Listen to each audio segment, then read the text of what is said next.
तर मित्रांनो आता चालू झाले उन्हाळ्याची कामं, म्हणून मला पण लावून होतं ट्रॅक्टरला कॅचबिल. आणि कॅचबिल लावता लावता माझ्यासोबत झालं काय असं, आता नेमकं झालं काय व्हिडिओ मध्ये बनून राहा, समोर तुम्हाला माहिती होईल. So hello friends, welcome to my mini vlog. आता सीझन आली आहे उन्हाळ्याची, म्हणून ट्रॅक्टरला लावणे होते कॅचबिल. म्हणून ट्रॅक्टरला सर्वात आधी आणलो ग्रेसिंग करासाठी, आणि पटपट ग्रेसिंग झाल्यानंतर चेक केलो ट्रॅक्टरच्या टायरची हवा, आणि सरळ निघालो घराकडे जासाठी. घरी आल्यानंतर आपला चालू झाला काम. थोडा बहुत अंदरचा काम असल्यामुळे भावाला झोपलो ट्रॅक्टर खाली.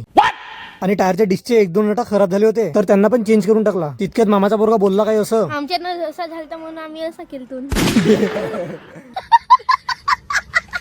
आम्ही असा करत होतो तर मुक्त मुख होऊन गेला. आता मी का करू माहित त्याच्यानंतर डिस्कची नटा चेंज करतलं, झाला पूर्ण अंधार. सकाळ सकाळीच काढलो नटाचा बाजार, आणि आज कोणी जवळ नसल्यामुळे काम मला एकट्यालाच करणे आहे. आता थोडी वेळ लागली पण काम पूर्ण कंप्लीट झाला. त्याच्यानंतर केलो बढियापैकी जेवण, आणि बसलो सरळ ट्रॅक्टरवर. बीच रस्त्यामध्ये गेलो मामाच्या पोराच्या हातात ट्रॅक्टर, आणि हात पूर्ण हेवी ड्रायव्हर निघला. वावरात आल्या ट्रॅक्टरचा केला थोडा बहुत शूट, आणि त्याच्यानंतर लागलो आपल्या कामाला. ह्याच गोष्टीवर तुमचा वगैरे रोवणं झाला का कमेंट मध्ये नक्की सांगा. तर आजच्या एवढ्याच मित्रांनो, भेटूया आपण नेक्स्ट व्लॉग मध्ये.